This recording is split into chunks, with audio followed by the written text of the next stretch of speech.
Crítica de Agustina Cisneros. Bueno, empezaremos por los diferentes elementos de la infografía, después concluiremos sobre la infografía en general y realizaremos algunas sugerencias de cómo poder modificar la infografía para mejorarla. Empecemos por la perspectiva principal.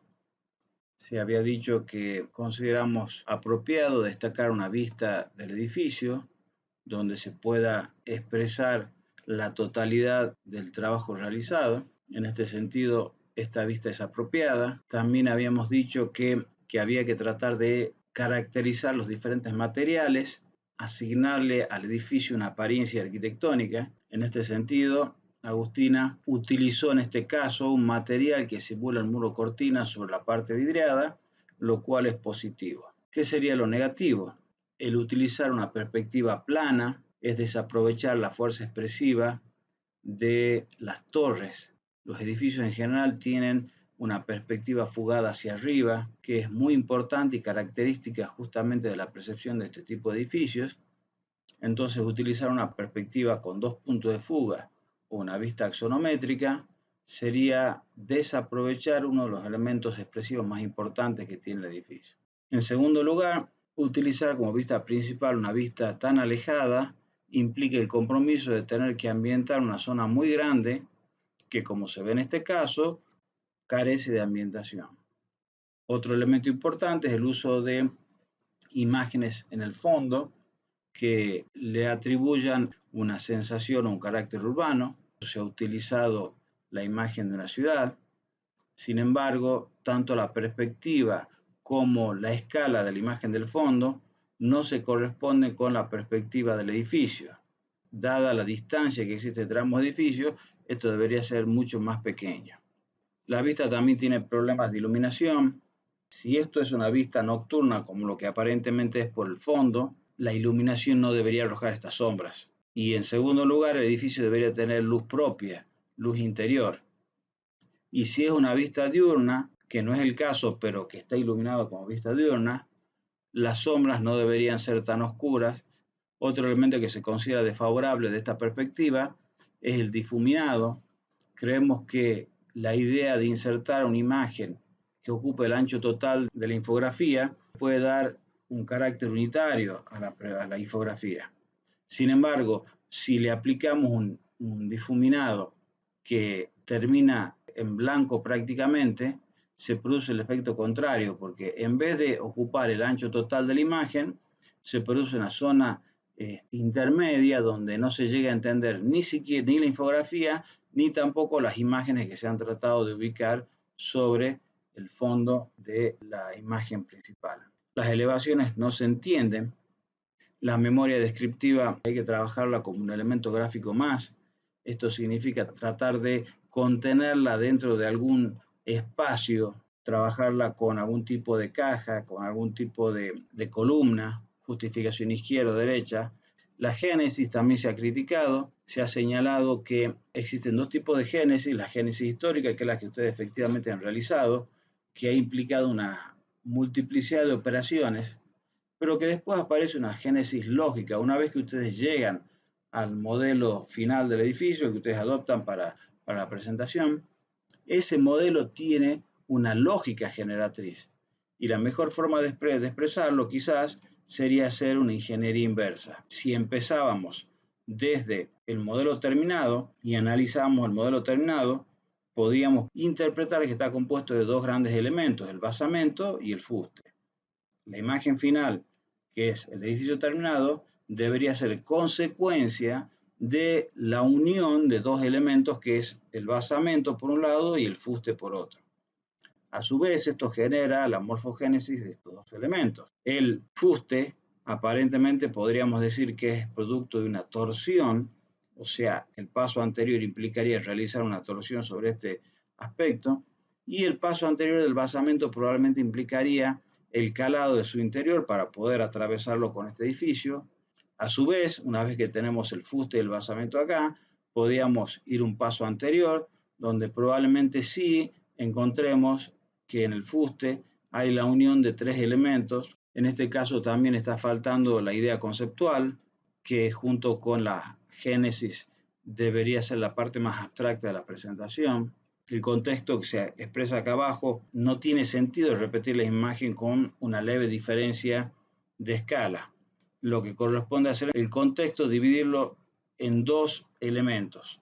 Un elemento que es el contexto general, que hemos quedado en clase que se puede presentar como una maqueta volumétrica, y el contexto del edificio, la planta de lo que es el edificio, que va a focalizarse sobre el terreno del edificio y donde ustedes pueden expresar el tratamiento del contexto inmediato que tiene el edificio. Sería apropiado que ustedes con Corel agreguen información, agreguen un tipo de tratamiento de texturas, de colores, el texto informativo. El render nocturno falla nuevamente en la caracterización de lo que debe ser un render nocturno, no se lo ve iluminado al edificio, interiormente me refiero. Este render podría ser apropiado para el contexto general y este otro render no aporta mucha información con respecto al render principal. Uno tendría que tratar de complementar la descripción del edificio con renders que muestren perspectiva o aspectos diferentes del edificio. Con respecto a la diagramación, hay una idea general de la diagramación que es la que voy a tratar de mostrarles cómo se puede mejorar. La recomendación que les haría para trabajar en forma rápida sobre preentrega hacia la entrega es hacer una captura de pantalla de lo que es la imagen general de la lámina, presionando la tecla Print Screen o Imprimir pantalla, conmutando a CorelDRAW y en CorelDRAW presiona la tecla Control V corta que hace un pegado de la imagen de captura de pantalla. En este caso hice una importación del PDF, lo cual no es conveniente porque produce archivos muy pesados y difíciles de trabajar. De todas formas, lo que les voy a mostrar es algo similar. Lo que ustedes deberían hacer es simplemente seleccionar la imagen, se van a la edición de nodos, seleccionan los nodos y pueden empezar a recortar la lámina para empezar a operar. ¿Qué es lo que hemos hecho en este caso? Lo que se ha buscado es tratar de darle unidad a la lámina a través de un fondo unificado. Esto surgió de la idea de las perspectivas inferiores que tienen un fondo negro y de la idea del trabajo en blanco y negro de la parte de contexto. Como hipótesis, esta sería una posibilidad de las tantas que podría haber. Me planteo empezar a trabajar. Voy a hacer un recorte de la imagen para empezar a trabajarla.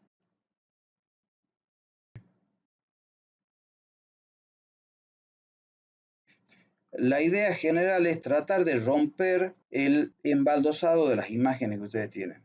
Para eso, lo que podríamos hacer es apoyarnos sobre el borde derecho y en los otros bordes producir recortes que vayan rompiendo el esquema ortogonal de la imagen. En la parte inferior, lo que podríamos hacer es recortarla siguiendo la línea de la calle. Agarrar este nodo y levantarlo. Bueno, podríamos levantarlo ahí o quizás un poquito más arriba, según donde queramos cortar. En la parte superior lo que podemos hacer es un recorte siguiendo el cielo. Podemos bajar este nodo, haciendo un doble clic. Podemos generar un nodo adicional. Con nuevos dobles clic podemos ir generando nodos adicionales. Bueno, yo lo voy a hacer muy rápidamente porque no tengo tiempo. Ahora, esto que estoy haciendo yo en este momento es solamente a los efectos de armar un modelo conceptual. Podría suponer que esta es mi lámina, voy a generar un rectángulo, lo voy a pintar de negro para utilizarlo como base. Puedo ubicar mi elemento acá.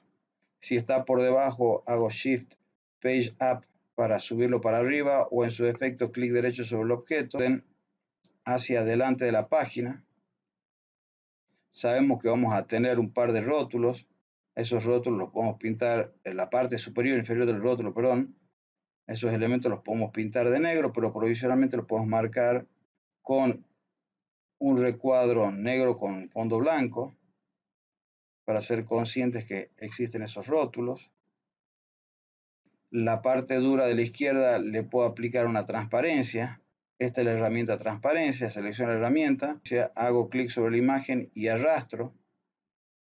El indicador que tengo acá me marca la posición de dónde empieza y dónde termina la transparencia. Bueno, en este caso lo que ocurre es que esta imagen es un recorte de una imagen más grande. Entonces la transparencia está siendo aplicada a la totalidad. Si yo quisiera quedarme únicamente con esta parte, lo que podría hacer simplemente mapa de bit, convertir a mapa de bit. Voy a convertirlo en este tamaño, cosa de efectivamente sí poder aplicar la transparencia. El punto, o incluso lo que podría hacer es reducir el margen de transparencia y mover todo esto para acá. Cosa de ajustar únicamente la transparencia sobre el borde izquierdo.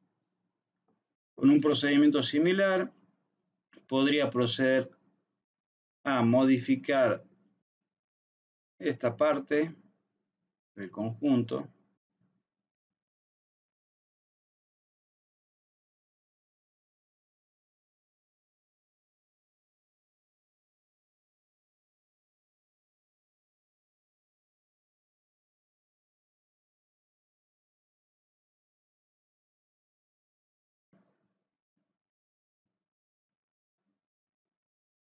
Podría aprovechar, como se muestra en esta infografía, que tengo el rótulo en la parte inferior y recortar las imágenes con fondo negro de lo que podrían ser, digamos, las otras perspectivas y producir, digamos, apoyarme sobre el fondo inferior, lo que es el rótulo, y desde ahí generar todo el espacio negro que continúa hasta arriba y que me abarca hasta la parte superior del rótulo. Toda la parte de cortes y elevaciones las puedo completar con líneas en Corel de corte. El trabajo de las tipografías es importante que sea un trabajo consistente. Las tipografías tienen que mantener tamaños y estilos similares para funciones similares.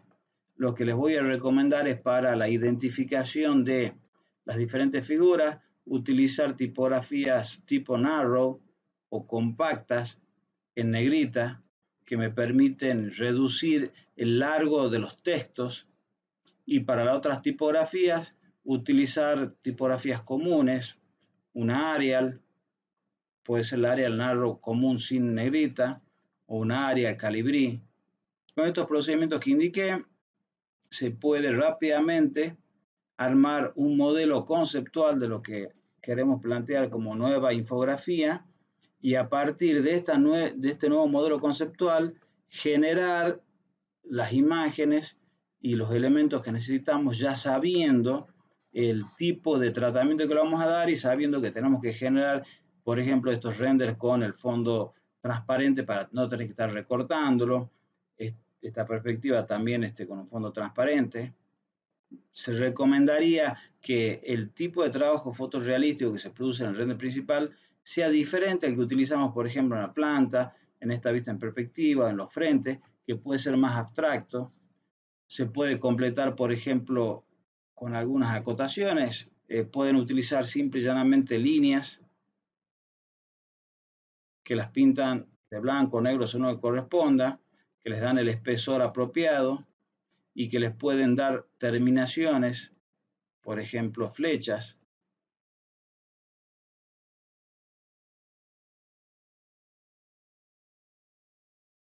Entonces después vienen y ponen algún texto. Creo que andaba en el orden de los 100 metros de altura.